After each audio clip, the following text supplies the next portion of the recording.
You're watching How Leap. Let's fix ChatGPT voice conversation not working. First, ensure you have a ChatGPT Plus subscription as voice is a premium feature. Check your internet connection. Restart the ChatGPT app. Update the app from the App Store or Google Play. On iPhone, go to Settings, Privacy and Security, Microphone and Ensure.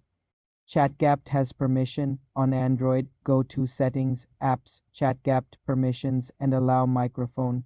Clear the app's cache. If using the web, try a different browser like Chrome. You're watching How Leap. Let's fix ChatGPT voice conversation not working. First, ensure you have a ChatGPT Plus subscription as voice is a premium feature.